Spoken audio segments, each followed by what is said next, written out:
Sage Wanderer here, coming at you from my van down by the river. So, will he lock her up or won't he? Don't.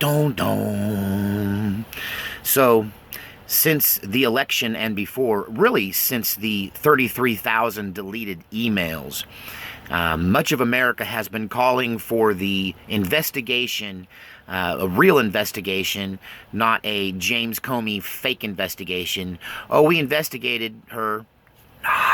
Not really. Well, just tell them we're investigating her. And then, because he decided beforehand that he wasn't going to prosecute her. And, I've talked about this before. I think Comey's decision was less of a plot and more of that this guy just didn't want to be the dude that changed the election for Trump. Like, think about it. If he had prosecuted Hillary Clinton when he had the information on her, if he had done what he should have done concerning her private email server and those you want to talk about obstruction of justice, 33,000 deleted emails, that qualifies. That qualifies as obstruction of justice. So when James Comey, if he had prosecuted her when he was supposed to for the crimes that she committed as Secretary of State, there wouldn't really have been nobody to vote for except Donald Trump. I mean, it would have been the biggest landslide in history. She might have got a bunch of votes because it was probably too late to even take her off the ballot. And you're going to arrest a presidential candidate who's been nominated by a major party right before the election? He just didn't want to be that guy. At least that's the case. I'm giving him the benefit of the doubt that was his motivation. It probably goes much deeper than that. Let's talk about Donald Trump's tweet, though. Because for almost 2 years of presidency, he really hasn't said much about Hillary Clinton and her emails. Not since the election. And it hasn't been a major theme. He's been TCB. TCB, if you're an Elvis fan, you know what TCB means. Taking care of business. He's been out taking care of business. So, now he's talking about locking her up again. And not just her, but Barack Obama, potentially. Because it's come to light that Barack Obama abused his power of the presidency and controlled, they want to talk about, you can't fire a Mueller. If you fire Mueller, you're a tyrant. Well, what about Barack Obama, who utilized the entire IRS to target his political enemies in the Tea Party? He used the IRS to do that, and now it's come to light that he used the FBI and the CIA to spy on everyone, including Donald Trump, not just when Donald Trump was running for president, but even before Donald Trump was running for president when he thought he might. The things that Barack Obama did make Nixon and what Nixon did look like nothing. And it appears to me that all of this accusations against Donald Trump on so many levels of impropriety, it just hasn't got any teeth. They don't have any evidence. They would have presented it already. So it's a big bunch of made-up accusations against Donald Trump coming out ahead of the real corruption being uncovered by many of those Democrats associated with Barack Obama. And I've said this before, Barack Obama is going to go down as one of the most crooked and corrupt presidents to ever occupy the office. And it is unfortunate. It is unfortunate. He could have been so much more. If you'd have been half the man, Barack Obama, that you claimed to be during your first election and in your process of getting elected, if you had lived up to half that promise, you would have been one of the greatest presidents in American history. But instead, you're going to be remembered not as the first African-American president as much as the most corrupt president ever when all of this comes to light. I'm sure of it. Because there's just too much evidence of a real cabal and a real coalition between members of the unelected bureaucracy and the Democratic Party.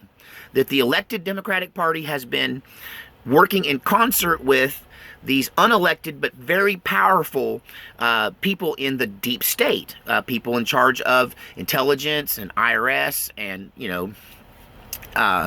even like energy and stuff like that. It's all been for sale under the Obama administration.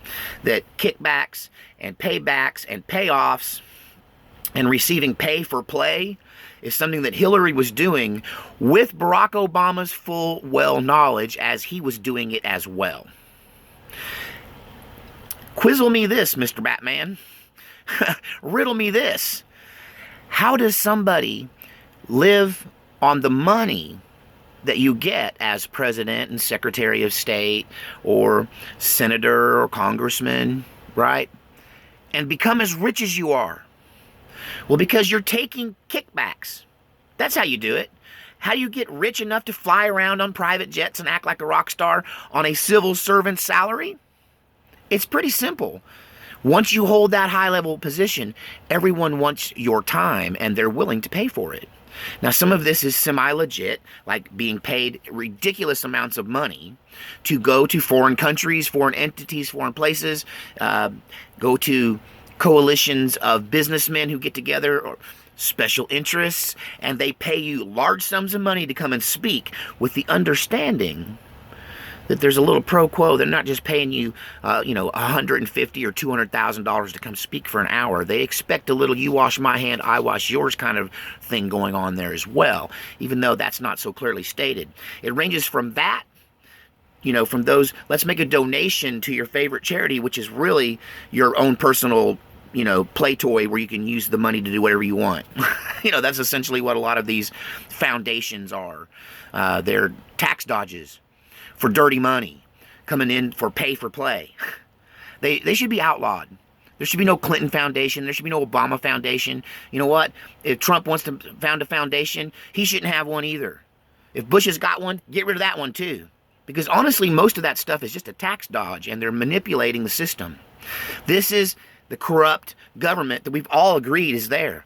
Whether you're on the right or on the left, one thing we've all said is our government is corrupt and everybody's taking kickbacks and people say one thing and do another. You can't trust politicians. You can't trust politicians. Why is that a big shock? You can't trust politicians. Why is it a big shock that we Americans would be behind somebody like Donald Trump, who is not a politician?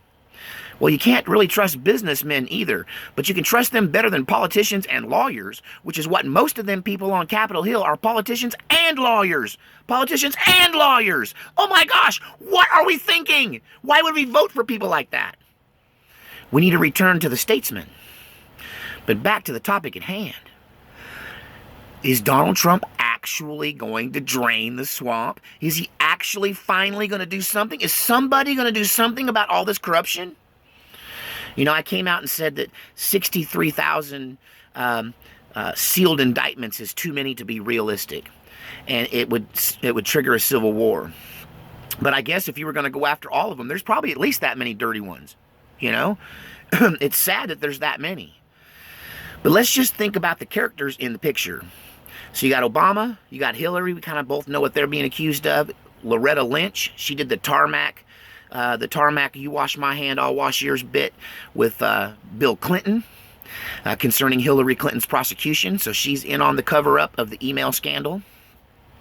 Podesta, as the resident rat in the Democratic Party who does all of their dirty work. I'm sure his little rat paws are just as filthy as they can be. And if you follow money on that dude, it'll probably all get filtered through him. All of the bad stuff. Podesta is the he's the guy that does their dirty work. Who else was in that picture? Rod Rosenstein. Rod Rosenstein. I don't know. That guy. The acting attorney general the whole time that Sessions had his hands tied. I'll tell you one thing. If Trump is actually going to try to lock her up, if Trump is actually going to go after the deep state, these people like we're talking about here, James Comey and Rod Rosenstein, he had to get rid of Sessions. Sessions just wasn't going to do it. Sessions was one of them. And he couldn't get rid of him without looking like a tyrant. So he waited till the right time. There's a reason, if Donald Trump is in fact going after the deep state, if he is going to lock her up, then he waited till now, because now really the only person he hurts by being seen as overstepping is his own presidency. See, in the first 2 years, he could have really hurt the balance of power and caused everyone, he could have caused a blue wave. If he had gone after Hillary, he could have caused a blue wave. I think if you arrest Hillary or Obama, then you're going to have civil unrest. You're going to have probably the beginnings of civil war. I mean, I said this before in another video where I looked at this past summer.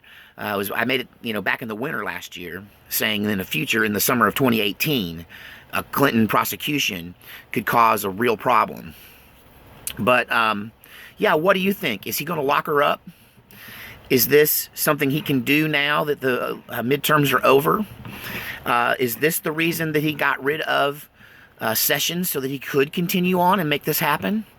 And I may look better here because I'm on a better phone, but I'm running out of time. So tell me what you think in the comments section. And God save our republic.